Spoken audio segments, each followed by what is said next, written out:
C'est avec plaisir que j'ai pensé échanger avec vous autour des questions qui font la haine au niveau de certaines radios, télévisions de la place par rapport au ministère jadis qui était dirigé par votre serviteur, ministre aujourd'hui des droits de l'homme, action humanitaire et industrie, à la personne de M.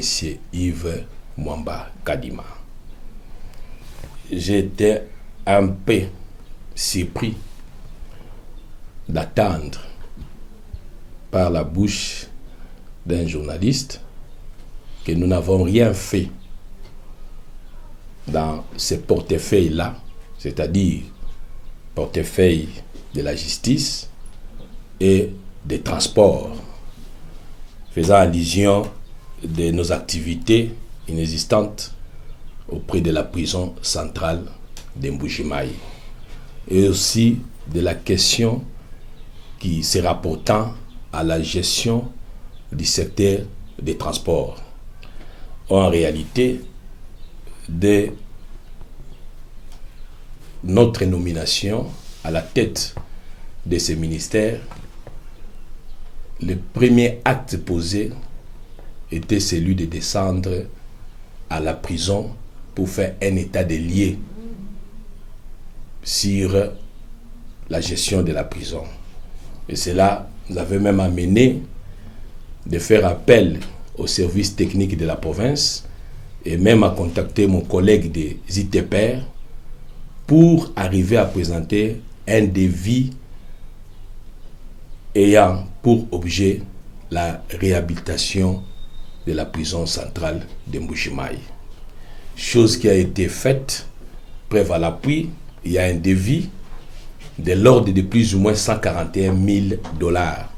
Vu les conditions carcérales des détenus, ça nous avait beaucoup touché.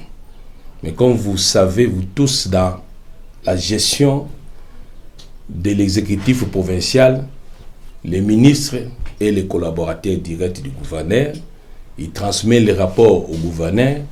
Quant à son excellence, monsieur le gouverneur, de décider sur la réhabilitation de la prison, c'est-à-dire de mettre à la disposition des services attitrés, ce qu'on appelle les services techniques, les moyens financiers, afin qu'on effectue la réhabilitation de la prison centrale. Donc, vous allez comprendre que notre ami qui est journaliste n'avait pas suffisamment les éléments. C'est ce qui amène aussi à attirer votre attention. Quand vous n'avez pas suffisamment les éléments, essayez de contacter la personne qui a géré ce secteur de la justice. Parce que c'était au mois d'août 2022. J'arrive à la tête au mois de juillet et nous effectuons directement ce travail-là. Donc, il n'a pas suffisamment raison de dire que nous n'avons jamais fait une descente. Au-delà de la prison, nous avons initié certains projets dans le cadre de la mobilisation des recettes dans ce secteur de la justice, notamment la traçabilité en ce qui concerne les services du notaire. Même un arrêté qui est en chantier, qui est resté même au niveau de son excellence, monsieur le gouverneur, juste pour la signature. Parce que nous avons constaté que ce secteur du notariat fait aussi entrer beaucoup d'argent. Mais ça pouvait passer par la banque. La transparence dans la comptabilité du service notariat. Jusqu'à mon départ, cet arrêté reste dans les tiroirs de son excellence, monsieur le gouverneur.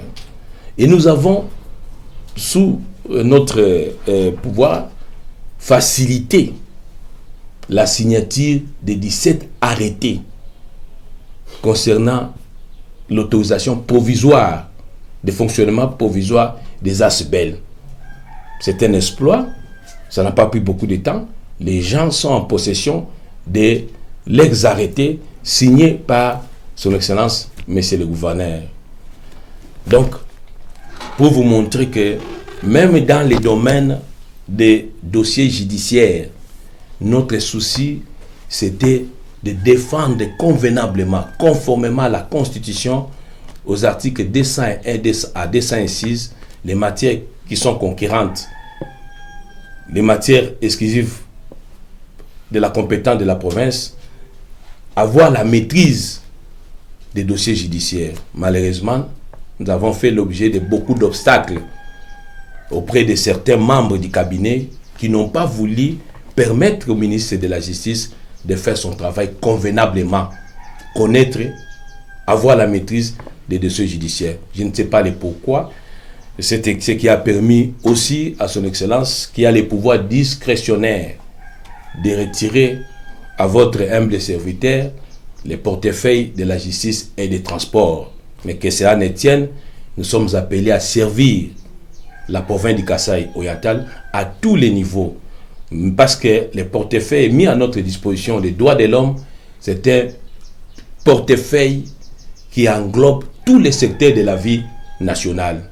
Là où on parlera de violations des droits dans plusieurs secteurs de la vie, le ministre des droits humains ne manquera pas à donner son avis. La présence de l'attaché de presse de son Excellence M. le Gouverneur, qui, par cette qualité, devait comprendre qu'il devait avoir suffisamment les éléments concernant le travail que nous avons effectué dans ce secteur de la justice. Je vais aussi aborder la question qui a été soulevée par notre ami, celui de la gestion du secteur des transports. À notre arrivée, premièrement, on devait faire un état des lieux de ce secteur. Parce que c'est un secteur qui est chaque fois décrié par les usagers, les utilisateurs des véhicules, qui ont tendance à dire que dans ce secteur, il y a beaucoup de tracasseries, il y a beaucoup de taxes. Nous nous sommes dit, on ne peut pas aborder cette question avec légèreté. Il faut aborder cette question en respectant certains principes de bonne gouvernance. Nous avons saisi les partenaires de notre ministère, les partenaires extérieurs et Nabel, pour qu'ils puissent nous financer, avoir un appui technique et financier, afin d'organiser un atelier qui devait regrouper toutes les parties prenantes dans ce secteur. Parce que le ministre est responsable de son département. Le ministre initie les projets dans son département. Et de cela, devait nous amener à prendre des arrêtés concernant notre secteur, à prendre des notes circulaires concernant notre secteur. Et cela ne devait pas passer individuellement à notre niveau, mais on devait discuter au Conseil des ministres. Parce que quand un ministre réfléchit, quand un ministre prend une décision, il analyse un projet, il analyse une convention, ce n'est pas l'exécution immédiate de la décision, de l'initiative prise par les ministres. Non, il faut respecter la procédure qui est consignée dans l'arrêté portant organisation et fonctionnement du gouvernement provincial. C'est ce qui devait être fait. Avec tout ce que nous connaissons comme problème, parce que la procédure n'a pas été respectée. La tricherie dans les cadres du travail, c'est un handicap qui ne permettra pas à ce que notre gouvernement puisse atteindre ses objectifs. Voilà, dans les cas d'espèce, que je voulais aussi répondre à ces journalistes qui a pensé que dans tous ces secteurs, nous n'avons rien fait. Un bon travailleur commence à faire d'abord l'état des lieux. Après l'état des lieux, il fait des suggestions à l'autorité provinciale et les points seront inscrits dans l'ordre du jour de l'un des conseils des ministres. Et c'est de là une instance qui permet aux ministres de discuter réellement avec beaucoup plus d'attention sur des questions importantes de ce secteur des transports. Voilà en quelques lignes. J'ai pensé aussi parler avec vous sur ces points-là qui ont été soulevés par notre ami. À moins que vous puissiez aussi avoir des préoccupations de ces deux éléments qui ont été présentés dans l'une des chaînes de la place. Sous la direction de son Excellence, Monsieur le Gouverneur des provinces, lorsqu'il s'agit de la notion du maintien de l'ordre public, cela ne relève pas de la compétence du ministre de la Justice. mais de son excellence qui est censé maintenir l'ordre public. S'il s'agit de la ville, même les maires de la ville qui disposent la police pour maintenir l'ordre public. Et la décision de la suspension des activités de l'église Elda, c'est une décision qui a été prise par les membres du Conseil de sécurité qui ont fait état des troubles de l'ordre public par les adeptes de l'église Elda. Le ministre de la Justice n'a pas pris une décision parce que les ministres agissent sur base d'un arrêté qui peut être contresigné avec son chef direct qui est le gouverneur des provinces. Même notre façon de donner l'information à la population, nous l'avons fait sur base d'un communiqué officiel. Préambule de notre communiqué, nous avons été clairs sur instruction de son excellent monsieur le gouverneur. Nous procédons à la suspension des activités étant donné que l'ordre public a été perturbé. De loin ou de près, votre ministre n'a rien pris comme décision. Cette question-là, jusqu'à preuve du contraire, continue à être gérée par l'autorité provinciale, par aussi les membres du Conseil de sécurité, parce qu'il s'agit de la question de l'ordre public. Vous avez d'ailleurs fait en sorte ou contribué à son élection. Je pose deux questions. La première, après le retrait de deux portefeuilles qui vous semblaient ou qui semblaient assez clés, plusieurs attendaient votre démission. Ça, c'est la première question. La deuxième, quelle analyse vous faites de la taxe spéciale conventionnelle pour la reconstruction, les modalités de perception de cette taxe, en tant que ministre ou ancien ministre sectoriel? Jusqu'à preuve du contraire, je suis ministre au sein du gouvernement dirigé par Mathias Kabea Machabidi. Il a pris au gouverneur, dans son pouvoir discrétionnaire, de décider de me retirer les deux portefeuilles. Mais je vois, dans ma façon de travailler, je n'ai jamais fait l'objet d'une certaine observation de la part du gouverneur des provinces. Preuve, j'ai mon rapport en tant que ministre, un rapport trimestriel, tout en présentant les rapports, les bilans de mes activités au niveau de mon ministère. Mais ce sont des postes politiques. S'il a estimé de me retirer ces portefeuilles qui apparaît comme un portefeuille clé, parce que dans la comment dirais-je la structure même gouvernementale, le ministre de la Justice, c'est un ministère qui vient après les autres portefeuilles.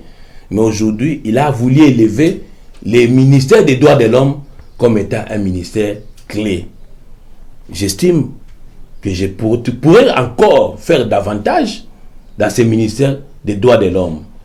Je ne regrette pas, mais en tant que ministre, ce portefeuille, j'éprouvais de quoi je suis capable dans ce ministère de la justice. Parce que vous avez vu, devant moi, le travail abattu, preuve à l'appui par rapport à la gestion du dossier de la prison de la réhabilitation, les conditions carcérales, j'ai démontré que j'ai fait un travail. J'ai aussi démontré que j'avais les soucis d'avoir la maîtrise des dossiers judiciaires de la province. J'ai écrit des correspondances en invitant même les conseillers juridiques pour que nous puissions travailler en symbiose pour défendre les intérêts de la province. Mais c'est un constat malheureux de voir qu'il y a eu des obstacles pour empêcher à ce que le ministre de la Justice puisse avoir la même mise de l'ensemble des dossiers faisant partie de son ministère. Parce que les budgets parlent aussi des dossiers judiciaires qui doivent être gérés par le ministre de la Justice. Ce n'est pas un regret, c'est pouvoir discrétionnaire. Je vais continuer à travailler, je ne démissionnerai pas, je vous le dis sincèrement, je vais continuer à faire ce travail-là, jusqu'à ce qu'il va plaire au gouverneur un jour de prendre la décision, soit de me faire partie, ça ne dépendra que de lui. Parce que c'est lui qui nomme et c'est lui qui révoque. Oui, tout le monde connaît j'entretiens de bonnes relations avec les gouverneurs. Et les relations devraient maintenant être des relations purement professionnelles. Ce ne sont pas des relations amicales. J'ai accepté de quitter comme député provincial pour travailler aux côtés de son Excellence, Monsieur le Gouverneur, pas pour son intérêt, mais pour que les programmes que nous avons tous présentés à l'Assemblée provinciale lors de notre investiture, que les solutions soient positives pour l'intérêt de la population kassaïenne. Voilà la présence, voilà l'intitulé, voilà l'intérêt de M. Yves dans ce gouvernement Machabidi. Je ne regretterai rien, c'est la politique, on accepte, on continue, on avance pour l'intérêt de notre province. Parce que nous n'avons pas intérêt à créer des zones de tension au moment où le chef de l'État est préoccupé à des questions importantes. Les problèmes de l'Est, ça préoccupe le président de la République. Mais nous devons agir avec stratégie pour éviter à chaque fois qu'il y ait des tensions, pour éviter à chaque fois qu'il y ait des remous sociaux. C'est ce que le président de la République attend de nous. J'ai fait longtemps sans pour autant parler, donner mon point de vue en tant qu'acteur politique, en tant qu'autorité d'un ministère. Donc, les relations, moi je les prends aujourd'hui dans les cadres purement professionnels. Si on trouve dans les cadres professionnels qu'il y a des choses qui n'avancent pas, nous sommes appelés à parler, à expliquer. Nous sommes appelés à ce que le gouverneur puisse nous écouter, parce que nous, les responsables des départements. Ça, c'est la première réponse. Concernant les problèmes de la taxe conventionnelle pour la reconstruction, c'est le libellé qui est repris dans ces documents ici de la nomenclature. C'est bien dit, taxe spéciale conventionnelle pour la reconstruction dans le ministère des Finances.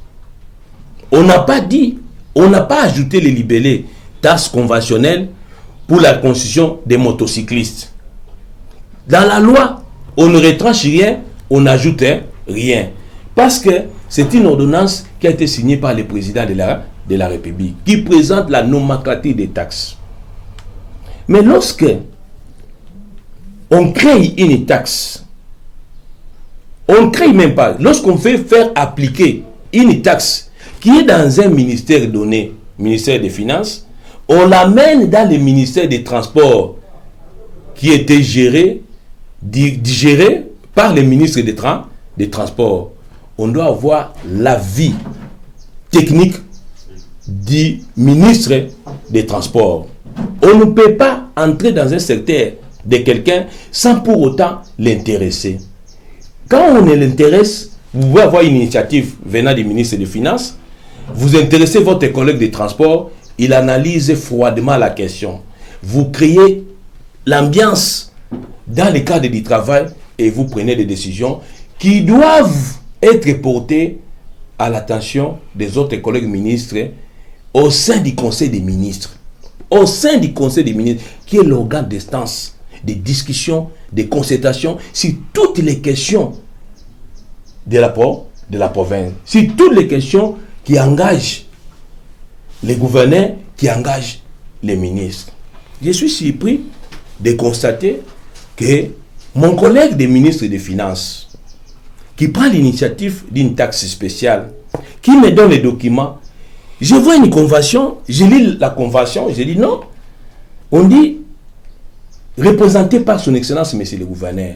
À la fin, on dit, la signature, ministre des Transports et ministre des Finances. D'emblée, on est censé être, au même moment, à cette époque-là, ministre de la Justice, qui agit conformément aux tests légaux.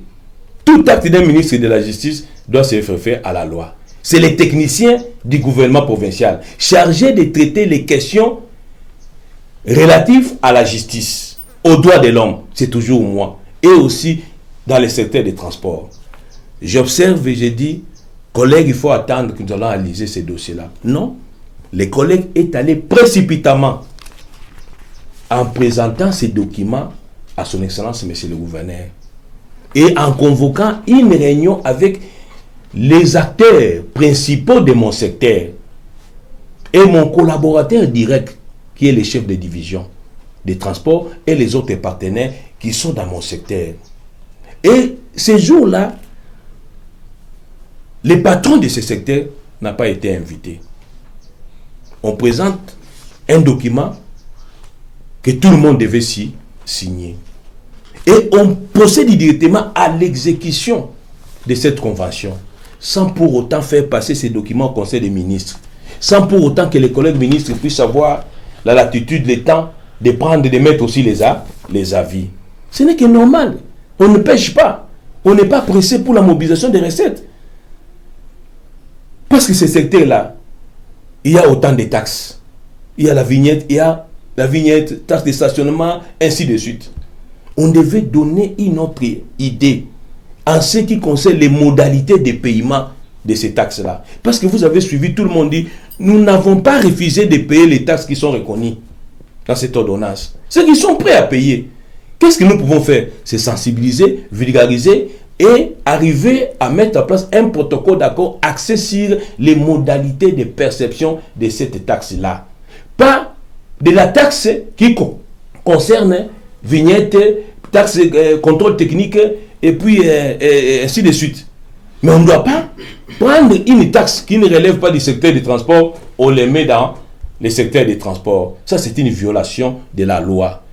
Et aussi, dans les dits budgétaires, les actes générateurs qui sont confiés au ministre des Transports, je n'ai pas vu la taxe spéciale conventionnelle.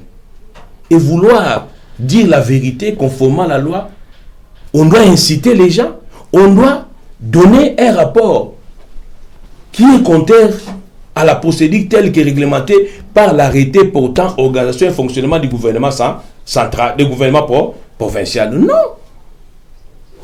Tout commence entre les ministres. Même si cette question-là a été abordée, si cette question a été abordée dans l'un des conseils des ministres, il y a ce qu'on appelle la mise en place de la commission ad hoc.